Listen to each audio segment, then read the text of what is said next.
Welcome to the Bill Barnwell Show. I am Bill Barnwell. If you're listening to this show on your favorite audio feed in your favorite podcast department, well, guess what? You can watch the show each and every week, twice a week during the NFL season, now on YouTube. And if you're doing that on YouTube, thank you so much. If you're listening on podcast, thank you so much. So I'm thanking anyone who's hearing my voice right now, including, of course, my wonderful guests. Talk about a lot today. 2 Monday Night Football games, a big surprise in the Bills-Falcons game, a big surprise at the end of the Commanders-Bears game, where the Commanders decided to just hand the game over to the Chicago Bears, and maybe something less surprising. We're going to start with our show today. The news on Monday morning that Brian Callahan was fired in Tennessee. Joining me to talk about all that is our Steelers reporter at ESPN, one of my favorite people covering the NFL, the excellent Brooke Pryor. Brooke, how are you?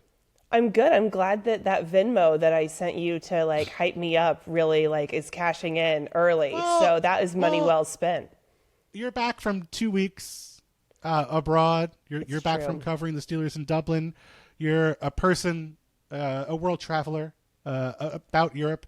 So I have to hype you up because you're putting on the air. You just did your study abroad. You've come back and you're going to be saying croissant and all kinds of stuff to impress our listeners. I got to pet baby lambs, which I did not disclose to customs when I came back in because that'll get you pulled aside real quick. No, I am fully immersed in the Irish culture, and I learned a lot about luck, which, as it turns out, was very important watching Monday Night Football tonight. So I was well educated and well prepared for these games.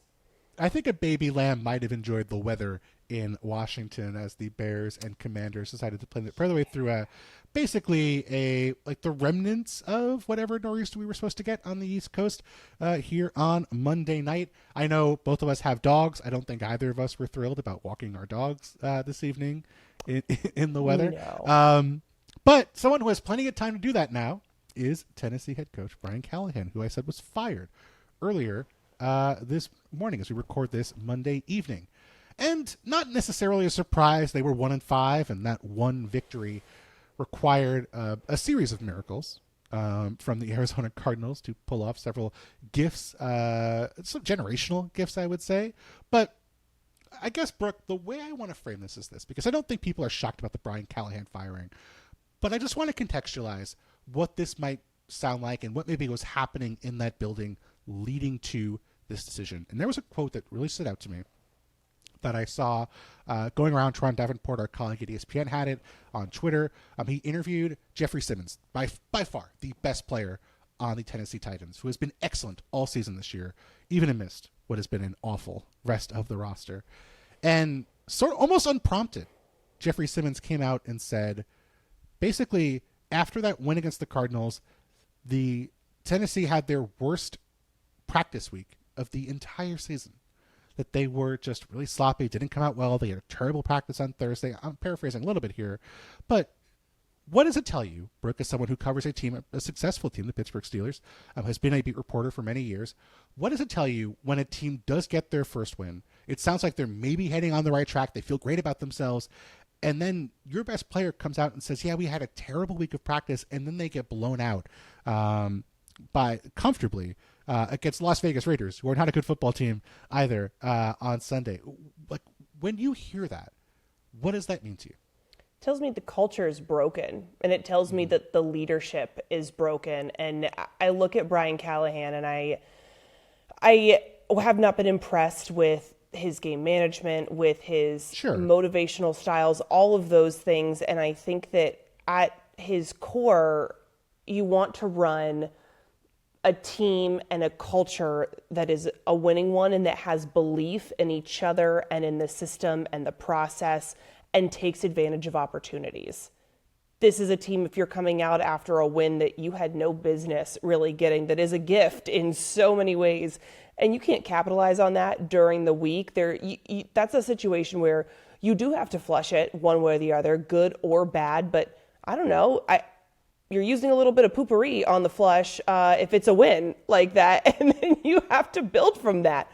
And it sounds like there was no poopery, and it still was just a bad smell in the room, in the building. And I think that if you can't use that as a rallying point, if you can't use a gift or use anything that breaks your way to turn a season around, that's a problem. And to me, that is at his core Brian Callahan's problems, that he wasn't able to do that. He wasn't able to get these players to buy in. These players didn't believe in him. And I also think that this was the right move. It does feel like it's early in the season for the first firing, although not as early as Robert Saleh last year, I believe, against the Jets, or the Jets. But I think this is a good move for Cam Ward in his development, because you don't want to compound the mistake of keeping a coach around that is not connecting with players, that is not developing a quarterback, and delays the development of your quarterback even longer, like a Caleb Williams and Matt Eberflus situation in Chicago. I think it's better for them to have cut ties now, move on, and now let's try to set up Cam Ward for success in the near future rather than just prolonging the inevitable. Yeah, and the tough part, I think, for Brian Callahan is you can't really argue with the idea that they didn't do enough to make his life better. Since Brian Callahan come there, he's 4-19, an offensive-minded coach coming over from Cincinnati. He brings in his dad, the legendary offensive line coach, Bill Callahan, to take over running the offensive line. Offensive line has looked terrible.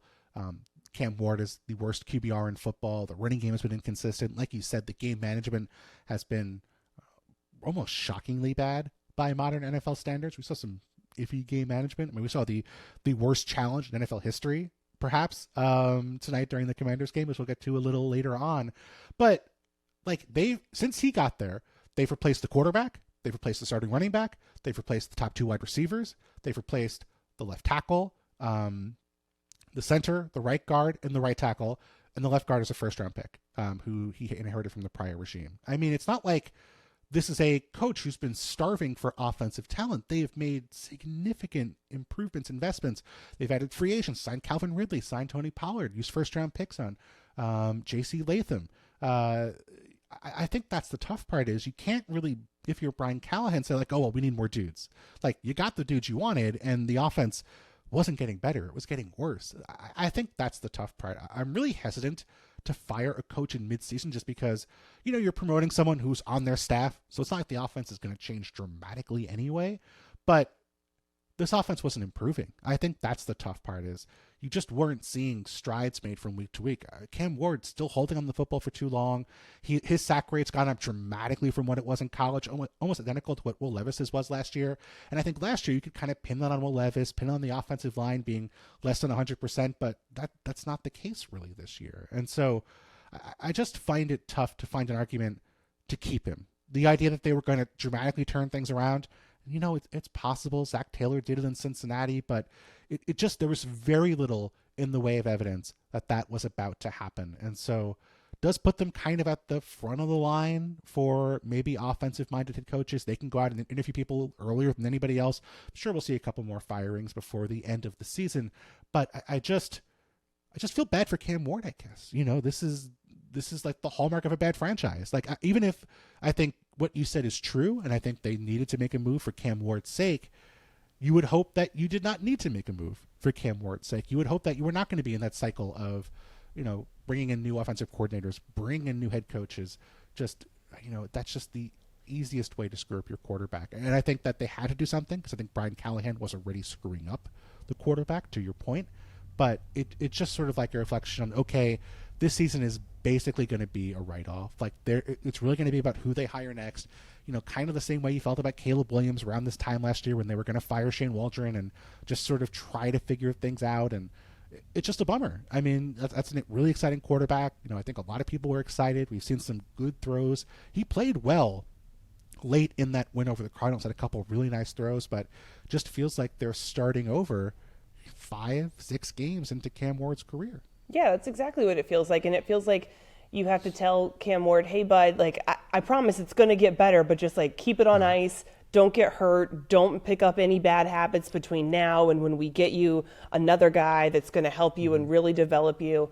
If I'm Cam Ward, I'm really frustrated at the situation, but I'm at least grateful that the organization is taking steps to remedy a mistake. And that was a mistake that it seems like happened before he got there. The mistake being in bringing in Brian Callahan in the first place and firing Mike Vrabel. I mean, it is poetic. I would love to read Mike Vrabel's text today as the Patriots, the first place Patriots in the AFC, in their division, are now going to the Titans. I mean, he was already going to be motivated for this one, but wow, if that is not a reflection. And it's not an exact same situation, but the Patriots gave Mike Vrabel dudes in this free agency class. He inherited Drake May, but like, look at the results that he is making. And to me, that is a huge difference. And like, no two coaches are going to be the same. And Brian Callahan clearly has a different style than Mike Vrabel,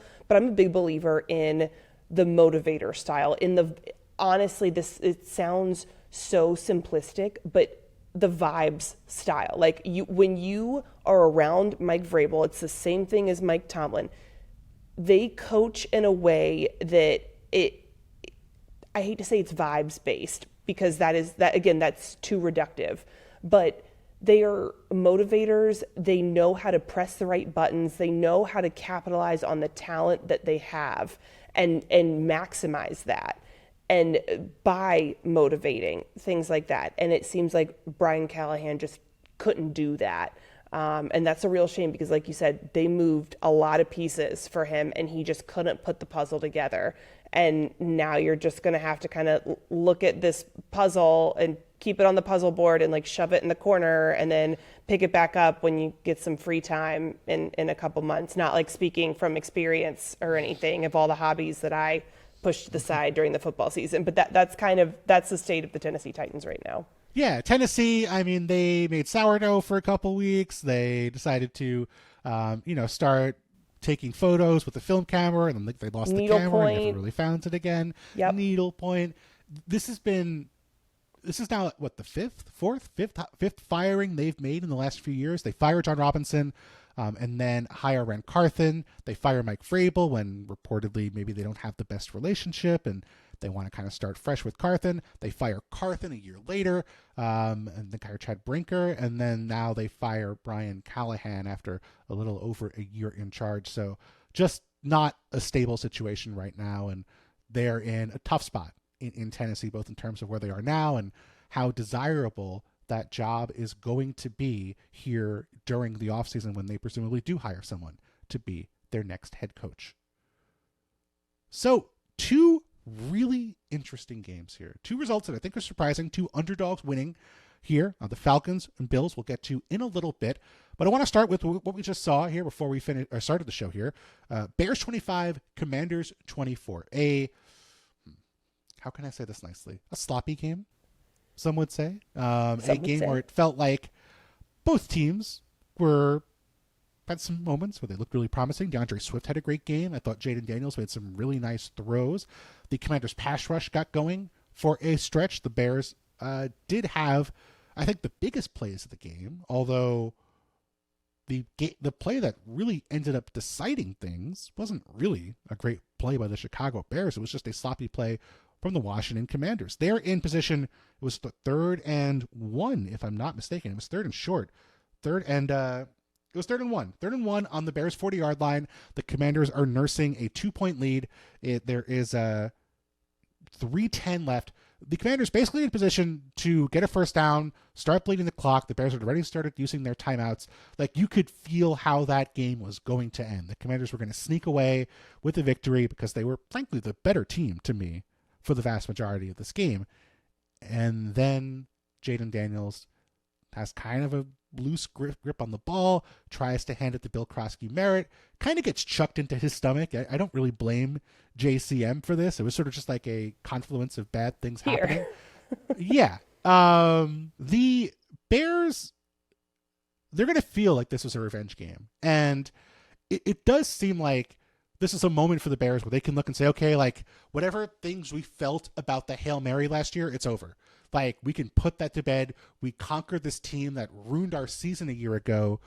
But I still look at this Bears team, and I just feel like we're not getting what the results are. Like, I feel like we're looking at them and they're sloppy, they're inconsistent. They had some great plays in this game. Frankly, they were unlucky to get have a Roma Dunze touchdown taken away by a questionable, shall we say, offensive pass interference penalty. But they get a couple turnovers early in this game, a couple short fields, and they get a field goal. They kind of struggle for a touchdown. They don't really get much after that. They allow the Commanders to score like 20 consecutive points to take the lead. It just feels like this offense is still trying to figure out what their identity is and sort of what they can do consistently. But I think the good thing, and the thing that really stood out to me about this game that really is promising for the Bears, is how well DeAndre Swift played. 100%. The DeAndre Swift part of it, I think, to help Caleb Williams be more consistent, to give him more of a safety net, you need to have a strong run game. DeAndre Swift delivered on that. And I'm looking right now I snapped a picture while I was taking notes. Shout out to the ESPN broadcast, because they just gave me my notes by putting up just the list of Bears miscues tonight. At one point, this was in the fourth quarter before the touchdown by the Bears. They had the touchdown nullified by illegal formation, incompletion at the 4th and 1 on the Washington 31, a 48-yard field goal attempt blocked, and they were 1 of 7 on third downs. Not great. I think this is, they're still trying to figure out what the best way is to maximize Caleb Williams and to get the most out of him, find this balance between Caleb, the insane off-schedule, off-platform playmaker, and also Caleb, please do the basics and get the ball out of your hands and to the playmakers. I think there was a stat tonight by the wonderful people at ESPN Research that I believe the Bears had the most yak they've had this season. I'm trying to find it because now as I say it, I feel like I'm making it up. But yes, Caleb Williams kept it short for the most part Monday, and he averaged a season low 3.4 air yards per completion. That ties in again to the yak. They averaged 11.4 yards after the catch per reception, their highest mark in a game since week 17 of 2006, where they averaged 13.6 yak. That was against the Packers.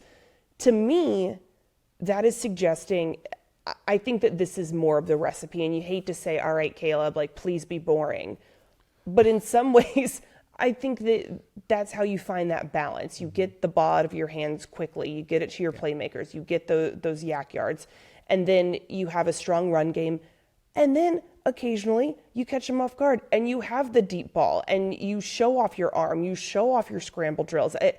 There is a way that all of that can work in concert. But to your point, I think that they are still trying to figure that out. And I think you're also still having to try to get some of that buy-in from Caleb Williams. Like, hey, we know that you can be a mixtape superstar. We don't need you to be that. And I think that when he does that, when he buys into the system, good things happen.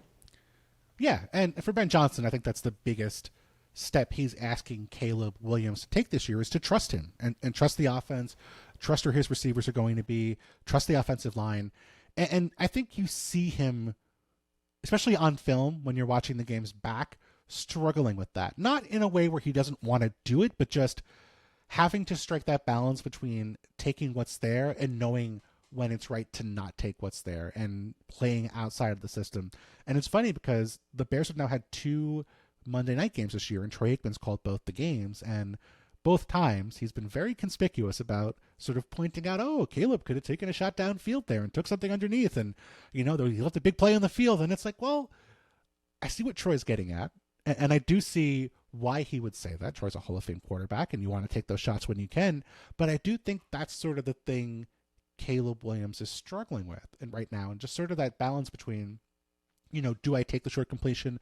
Do I scramble for a first down and get it by a half yard? Or do I take that shot downfield? Do I take that big play opportunity? Do I stretch a play and hope that something's going to happen? And that's okay. Like, I think the part that, like, when I'm saying that, I feel like I'm being negative, and I really don't mean it that way. I really mean it more as just this is a second-year quarterback, a guy in a new system who is very much used to being sort of the arbiter of his own fate and the offense's fate, and just putting the ball in his hands and saying, Caleb will figure it out. And I think it's healthy to sort of have some struggle with that, to try to find that balance between succeeding within the system and finding the times when you do want to create a structure and you do want to do something that the offense isn't expecting.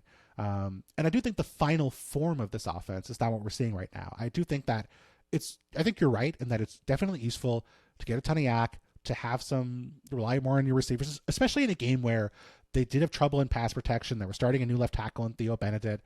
They were dealing with the weather. It was very rainy, especially in the second half of the Commanders game.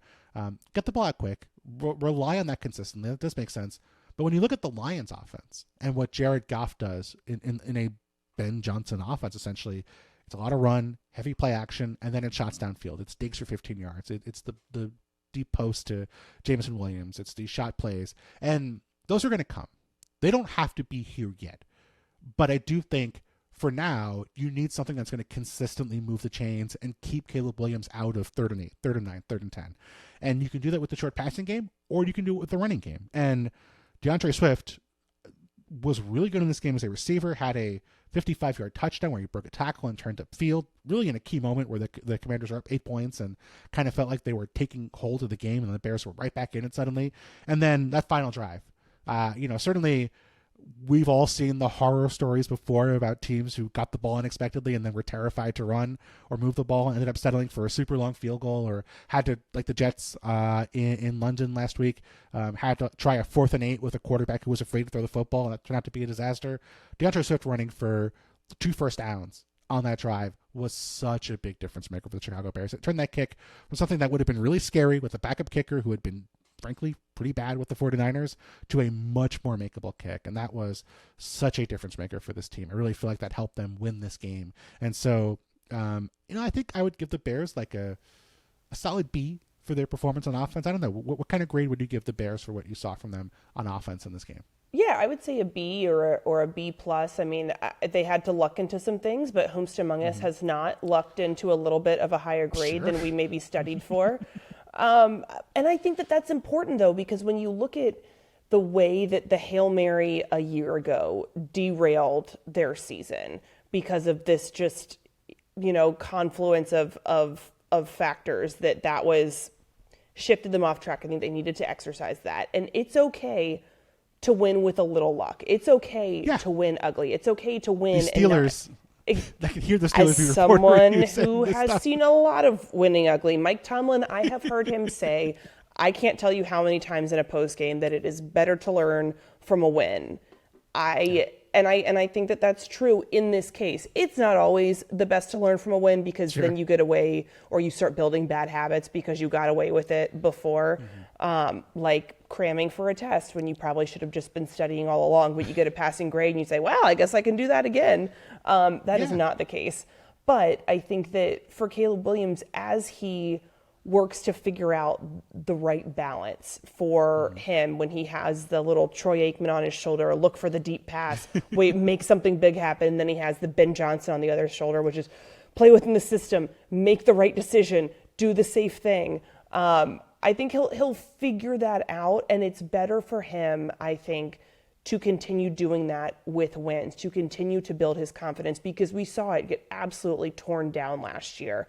And I think we saw him, I don't know Caleb Williams, but I would guess that had to be a low just week after week of just these compounding losses and having to build back up from that. I think you want to keep the momentum going, keep encouraging him, and just keep this team on the right track. And I think a win like tonight, as ugly as it was, as somewhat improbable as it was, as lucky as it was, now, if we hear coming out of this week that they have their worst week of practice, then I take all of this back and, we go back into the Brian Callahan just doom cycle. But I don't think that that's been Johnson's MO. I don't get the sense that that's how Caleb Williams operates. I think that this was a good step to his development and to this offense's development. Yeah, I mean, to your point, like the idea of winning with luck and, not having the best actual game, but it ended up being in a good place because of what happens at the end. Go back to last year. Go back to this matchup a year ago. Commanders 18, Bears 15. That was not a great offensive performance from the Washington Commanders by any means. And there had been some really good signs from Jaden Daniels before that. It's not like he had played poorly and turned things around, but that was a game they did not deserve to win. It was a miracle. They won that football game. They had 12 points before the Hail Mary. And no one looks back and says, oh, well, that was luck and they didn't deserve to win. The offense was fine after that. They just had kind of an off week, got a little lucky, and that helped swing a game their way. And I think it doesn't have to be linear growth. It doesn't have to be constant success. There'll be some struggles. There'll be some, hiccups and step backwards. There'll be some drives that don't look great.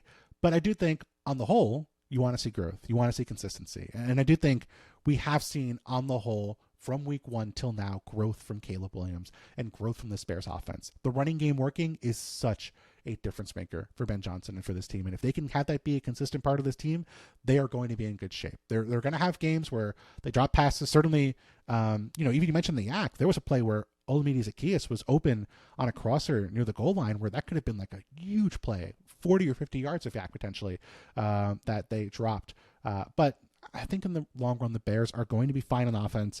And I do think the vibes are going to help. I mean, if you get a little lucky and you pull out a game, you're going to feel like, hey, maybe it is our year. Maybe it is a situation where we're going to be in good shape. Maybe kind of the ghosts of last year are going to go away a bit with this loss. On the flip side, though, the Washington Commanders now fall to 3-3. Jaden Daniels returns here. I thought outside of the turnovers played really well.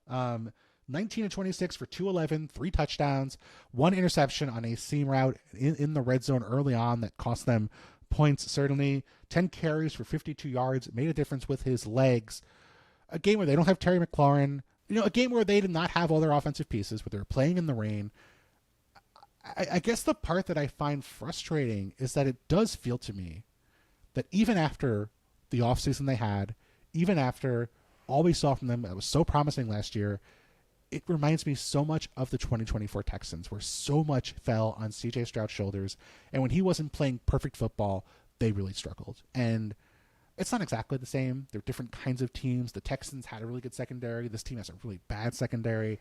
The offensive line is better for the Commanders than it was for the Texans last year. But it's just sort of that thing of it's year 2. You're hoping to build a really complete team around your young superstar quarterback.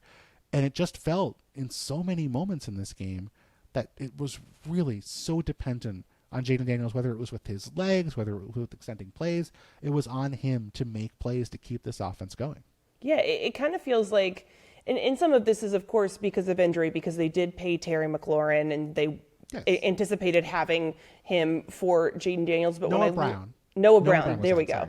When I look at the list of pass catchers tonight, it feels almost like the Patrick Mahomes approach. Once, he gets paid and they, trade away Tyreek Hill, and it just kind of becomes, well, it doesn't matter who we surround him with. He's going to figure out a way to get them the ball. And that's where you have to remember, this is a second-year quarterback. Yes, he was incredible last year, but to your point, you can't put it all on his shoulders the way that the Texans tried with C.J. Stroud. Teams are figuring out, to an extent, Jaden Daniels.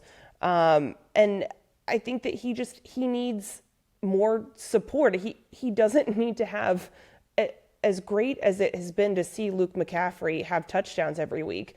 That's not really what you want, how you want to rely on your offense. Well, don't worry, we're going to get an anytime touchdown from Luke McCaffrey at some point in this game, and that's going to be our recipe to win. No. And as much fun as Bill Krosky-Merritt has been too, he is a rookie. He had, technically 2 fumbles, but literally the last running back taken in the 2025 draft. Yes. 24 running backs were taken ahead of him. It's not like this is a first-round pick they added at running back. Right. It's fun, and it's an unexpected bright spot, but it's not the support that I think Jaden Daniels needs to have a balanced offense, to take some of this pressure off of him. And then when you have these rough patches like Krosky-Merritt is dealing with right now, again, had a couple fumbles tonight, one of them not his fault, but he had a fumble a week ago. And then when your backup is Jeremy McNichols, who's a journeyman, again, it's still, I don't think that Jaden Daniels has been given the resources and the support on the offensive side to set him up for success in the best way. Because again, it feels like there's been a lot of well, we can just get by because we've got Jane Daniels and he'll make some magic happen. And he did make a lot of magic happen, but you're operating at such a thin margin of error that it comes down to a fumble in the last 3 minutes of the game when the ball is when it's just kind of a fluky thing. That's not a mistake that he makes. I think that just shows that the Commanders didn't quite do enough to help him continue to develop and to get this team over the hump and get farther in the playoffs. Mm-hmm.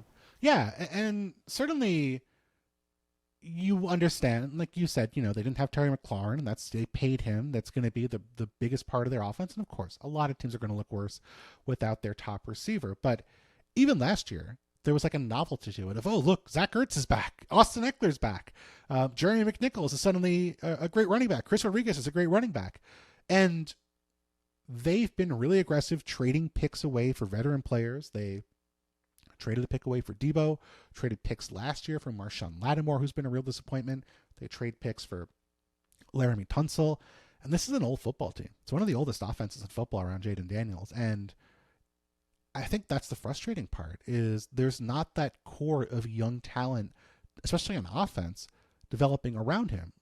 Bill Krosky-Merritt is a fine running back, and he is going to have an NFL career, and he's a useful player, and he's going to be a bargain given that he's going to be making pretty much less than anybody else in football who plays regularly. But he shouldn't be like your second best offensive weapon. I think that's the concern here. And some of the bets they've made kind of have some issue with trading for Debo, and he has such a significant injury history. At the end of his deal, has really not been a superstar outside of one season, and that was in San Francisco, where Kyle Shanahan's pretty good at this stuff. I just feel like they almost cursed themselves by being too good too quick. Like they were in year one of like a multi-year rebuild and suddenly got to year 4 immediately, and now we're sitting here in year 5 and we're like, hey, you didn't do all the stuff to get to year 5, but they didn't really have time to do that. And so it's not like I don't blame them necessarily. I just think they're kind of stuck with a roster that's somewhere between expectations and actual talent. And so that seems to be a difficult spot for them. I will say the part that I'd be more concerned about for the Commanders right now is on the defensive side of the football. And they were good for stretches of this game when they got a pass rush going, but this secondary has been a real disappointment this year. And part of it is injuries. They've had to go to Jeremy Reeves at safety, who's been, I think, really struggled because they've had injuries at safety. Lattimore has been, he's just not been it at cornerback since they traded for him. That was a big addition. He's been a major disappointment for them. Mike Sainristills got off to a disappointing year. He did have an interception last week on like a crazy tip Justin Herbert pass. Nearly had a pick in this game, but teams have been very comfortable throwing on him. It's just been kind of a difficult spot for them. And I do think in Dan Quinn, you have a coach who, speaking of vibes, great vibes with Dan Quinn. He's always widely regarded as like a great players coach, very thoughtful. No issue with Dan Quinn, but this is going to be a test of him because last year they had unbridled success. Everything he did was working, and it's really easy to coach a team when you stumble onto a franchise quarterback. You have a lot of veterans on defense, and everything you do is working most weeks. I don't know if they have adversity necessarily, but they're 3-3. They've had injuries. They've had some disappointing games. They got blown out by the Packers. They lost a game they should have won tonight. And this is going to be a test of Dan Quinn. And I do have to say, I know people are going to say it worked because they needed a yard at the end, but that challenge on 1st and 10, there was a catch in this game. If you didn't watch this game, this is the worst challenge. It's an Easter egg in the worst way. This is like a decade from now, I will be sitting around on my couch thinking, oh my God, do you remember that Dan Quinn challenge? That was insane. This is a catch into the flat by a running back, I believe, on 1st and 10 for 1 yard. Middle of the field, not like a situation where like they wanted to run clock, nothing crazy about the play. Just you either get 2nd and 9 or 2nd and 10. And even Joe Buck is arguing like you shouldn't challenge that. It wasn't like an obvious play. It was kind of close. Like I thought it was incomplete, but when you watch the replay, it was like sort of in between, and the fans are cheering like it's going to be this big overturn that they need to call. And I think Dan Quinn just kind of got bullied by the crowd and threw the flag because, like, it is the worst possible cost-benefit analysis. If you get it, you gain 1 yard. And if you don't get it, you lose a timeout. And then, by the way, even if they won the challenge, they still called the timeout anyway. So just it felt like minute. It's that meme of like, I hope you're hungry for absolutely nothing. Like, that's what it was, because there was nothing. I mean, yeah, he was right. Congratulations, you're right. And as someone who loves being right and is fueled by having people tell me that I'm right, I get it, Dan Quinn. I also sometimes need a boost by just saying something that I am pretty positive is correct, just to hear it echoed back to me. I'm like, oh yeah, you are right. That's amazing. But I don't lose my ability to challenge if I'm wrong. So it's a lot. The risk is much lower for me to do that. Yeah, that was troubling. And by the way, when you talk about the Commanders secondary, I was just looking up their schedule after this. If the secondary thought that it was just in hell this week, I have horrific news for them. It's Cowboys next week on a short week now, and then Chiefs Monday Night Football. Oh, and then Seahawks after that in Sunday Night Football. So, and then the Lions. So, unfortunately, it does not get better until November 16th against the Commanders. Is that game in Germany? I think that game's in Germany because it's a 9:30 kick. Wait, the Commanders are the Commanders. Who are the Commanders playing? Sorry, the Dolphins. The Dolphins, okay. This water is really strong. Yes, the Commanders are playing themselves. Late. That is the new test. The Commanders did kind of play themselves in this game, to be fair. It's really just going to be a televised practice. Can the Commanders secondary stop the Commanders offense that lacks Terry McLaurin and Noah Brown? And then it ends in a tie and we all lose for watching it. So it'll be 9:30 in the morning, so we'll be wide awake. Exactly. I would maybe not set your alarm for that one. But yeah, all of that to say, it's pretty bleak for the Commanders secondary unless maybe they do something at the trade deadline. But to your point, they've traded away a lot of picks. I don't know what their draft capital is right now based on some of these moves, but I don't think that they have necessarily a ton to work with. Oh, and also after they played the Dolphins, they come back and we've got another primetime game against the Broncos and Bo Nix. So thoughts and prayers to Dan Quinn and the Washington Commanders, because it's buckle up. Yeah, it's going to be something. A lot of work to do. Yeah. 9.7 yards per dropback when they don't get pressure up front. The worst mark of any defense in football, the Washington Commanders. Flipping over to the other Monday night game. Another weird one. Not really what you expected. At least I expected. So a couple weeks ago, the Atlanta Falcons went to Carolina. They lost 30-0. They got blown off the field by the Carolina Panthers. And I know the Panthers are on a little bit of a winning streak. They have played some good football the last couple of weeks. Losing 30-0 to Carolina felt like a franchise-altering loss for the Atlanta Falcons. It felt like they were a total mess after their 1-2 start. And then Falcons beat the Commanders. They go on bye. And here, on national television, at home, against the Buffalo Bills, in a stadium that I am told was, some would say, overrun by Buffalo Bills fans in Atlanta. They outplayed the Bills this entire game. The Falcons deserve to win this game. They do so in comfortable fashion. Falcons 24, Bills 14. A late field goal puts them apart from the Buffalo Bills, but this could have been an even bigger win for Atlanta. Remember, at the end of the first half, Drake London gets open downfield for what should be a touchdown. There's no time left on the clock. He could have maybe stopped earlier and gone down and put them in position to call a timeout and kick a field goal. He should not have done it. I am not going to blame Drake London. He saw daylight ahead of him. It was the end of the first half. You got to trust your legs. You are a NFL wide receiver, a former top 10 pick. Drake London did trust his legs, and he got 39 of the 40 yards there before he got out of bounds. They come up just short, can't kick a field goal, end up with no points on a drive that ends at the 1 yard line.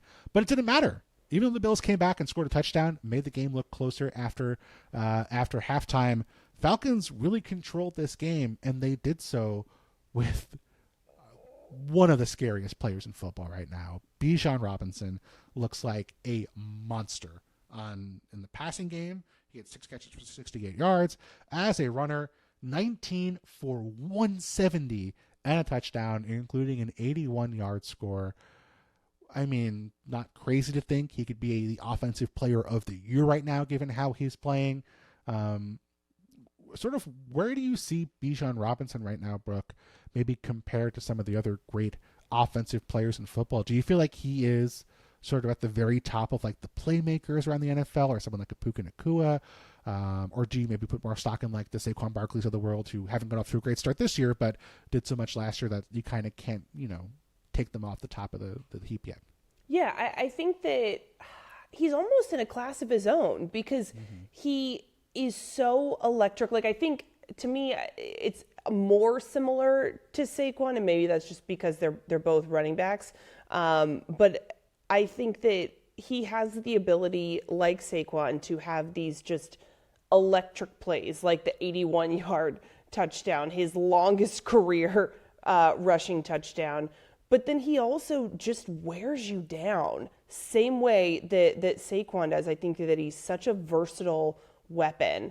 And as someone who has drafted Bijan in the past and it did not pan out, and this year I was like, I'm not going to be fooled by the fool's gold in Atlanta. I really wish I had been, because it is not fool's gold. This is exactly, it is actual real 24 karat gold.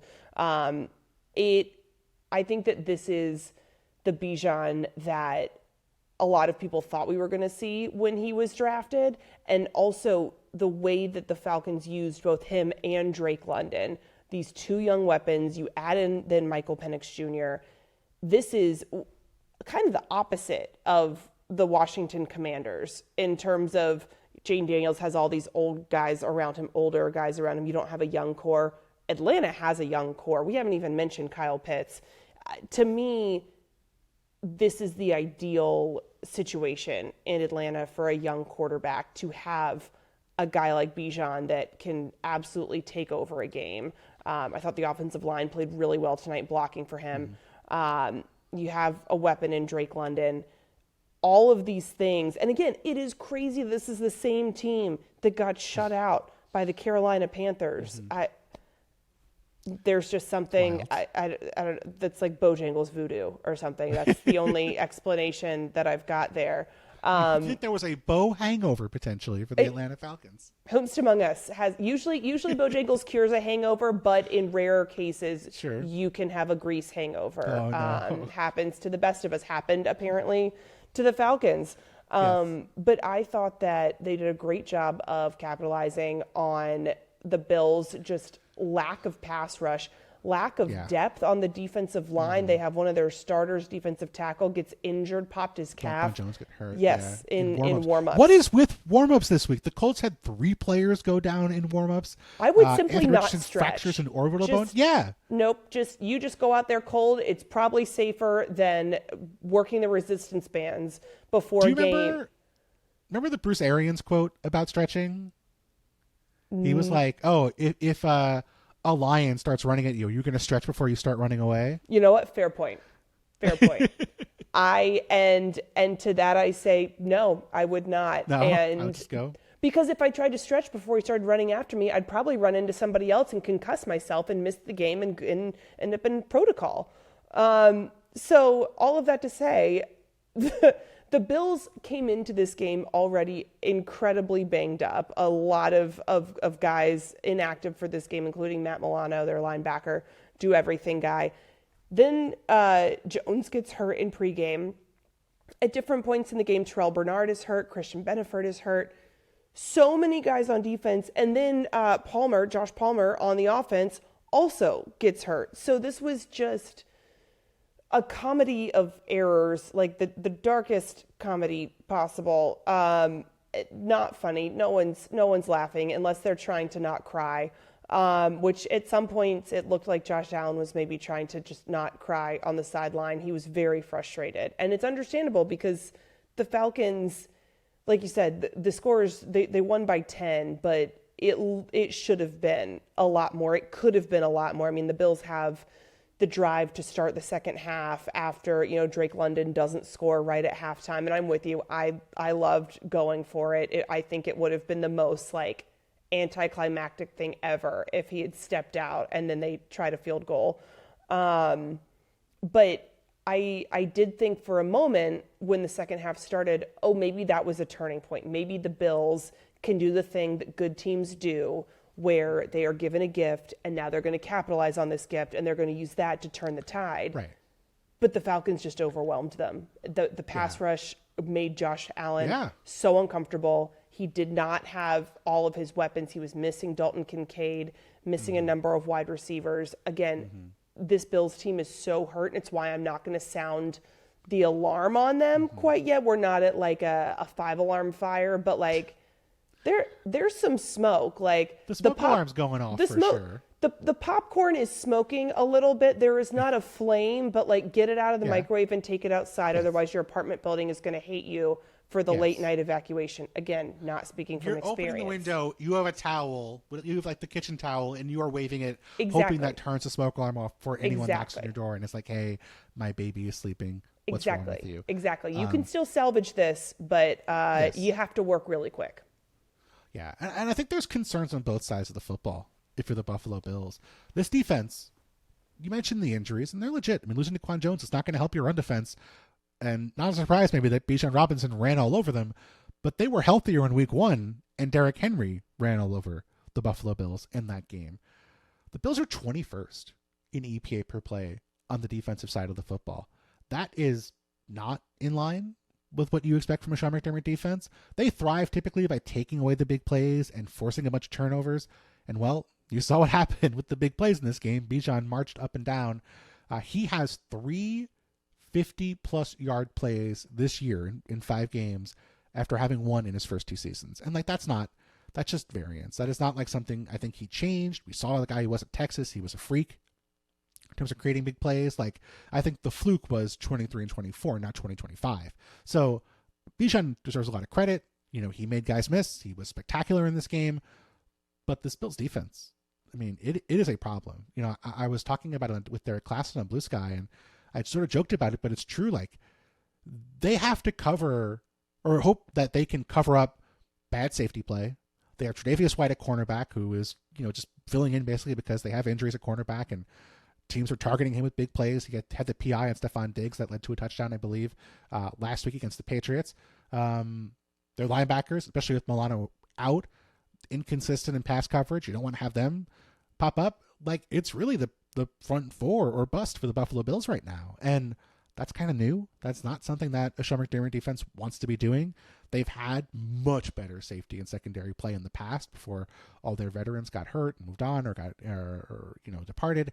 But it just feels like they're sort of juggling. It's like a 3-card Monty thing. We'll hide the safeties in this play, and then you just have to worry about the cornerback or vice versa. And you can't do that with 5 spots in your coverage unit. You can do it with 1, maybe 2, but you can't do it with 5 spots. And you can't be solid consistently against the run when you can't tackle.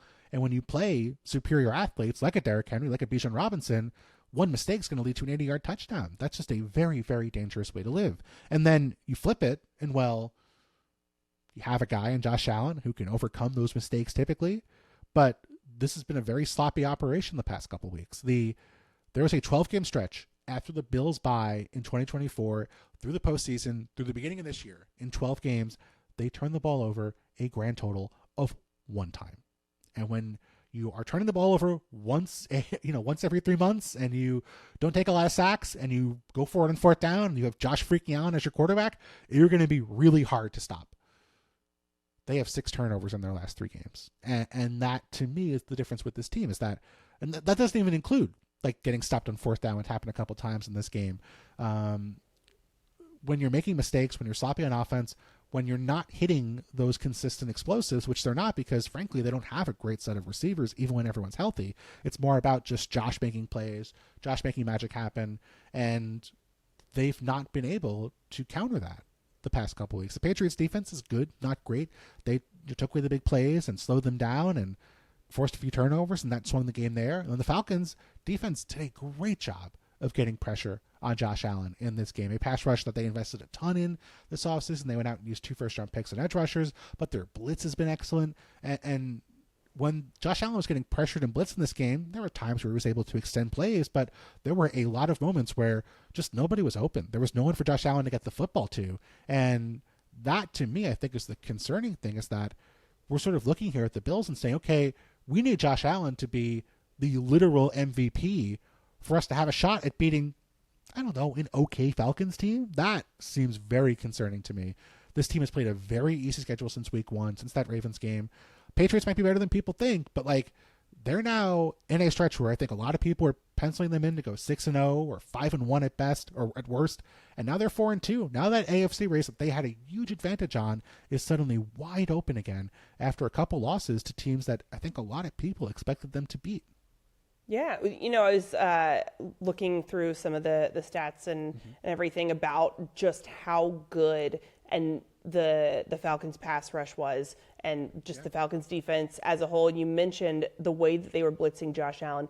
They blitzed him on 56% of his dropbacks per Next Gen Stats, the highest blitz rate he's seen in a game since 2021.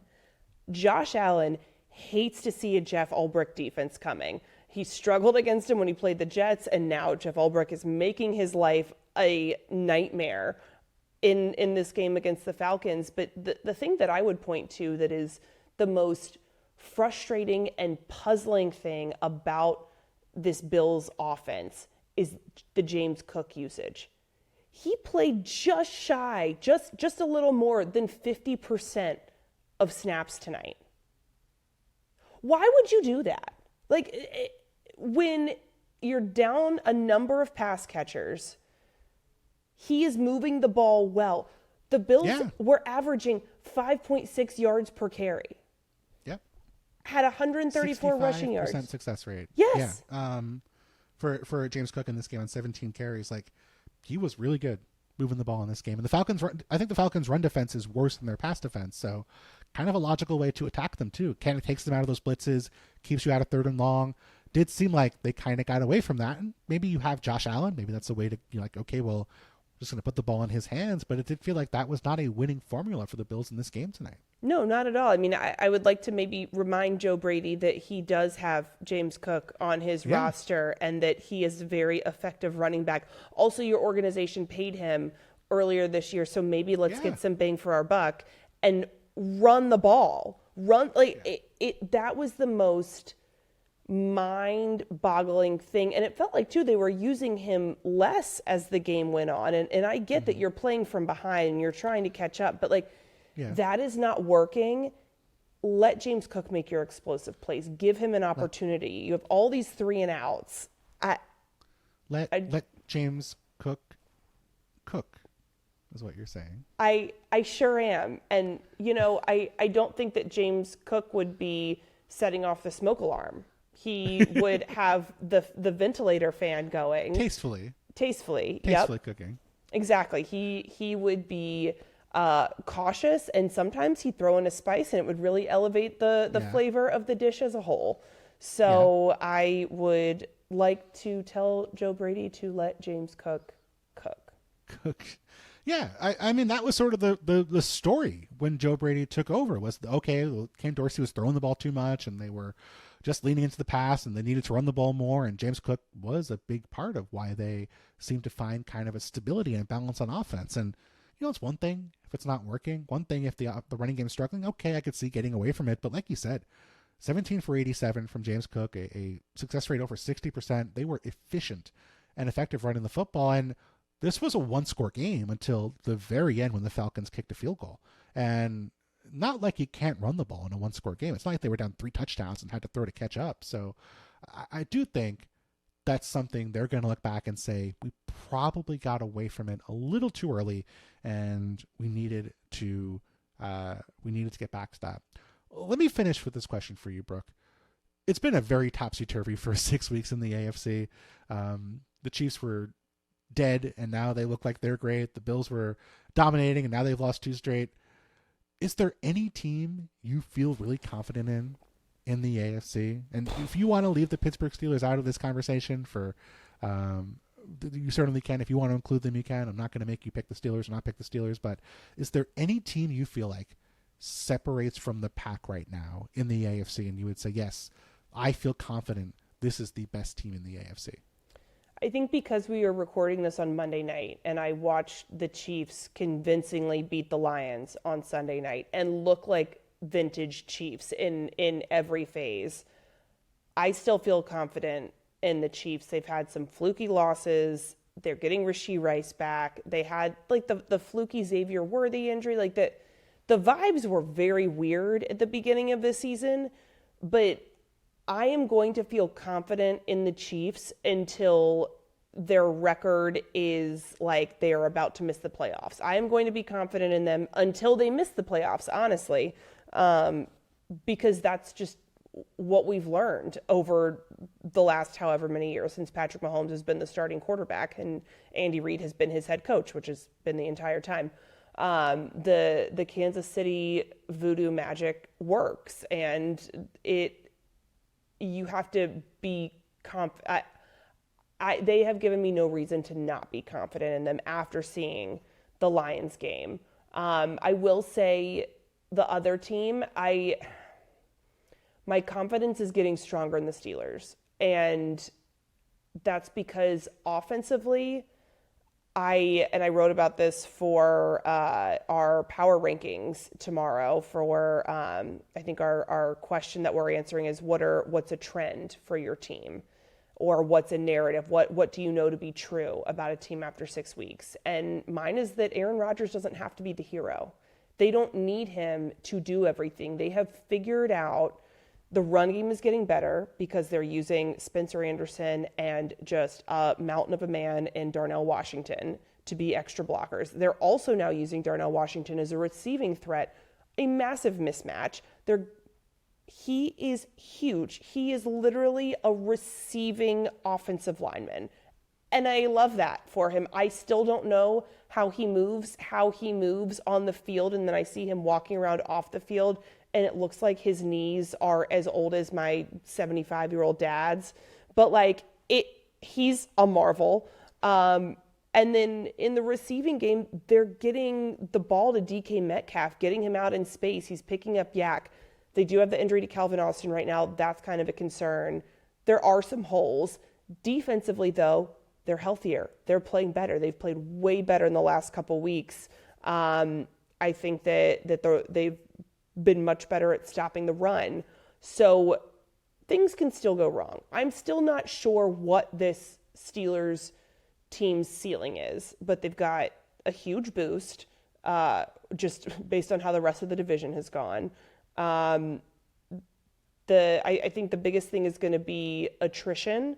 And now once they get through this Thursday night game, they don't have any short week, or they don't have any mini buys. They've already had their bye. You've got a long way to go with, an aging Cam Hayward, TJ Watt.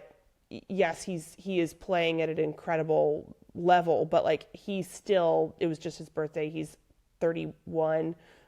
You've got a 41-year-old quarterback. So you have to keep these guys healthy, but the O-line's playing better.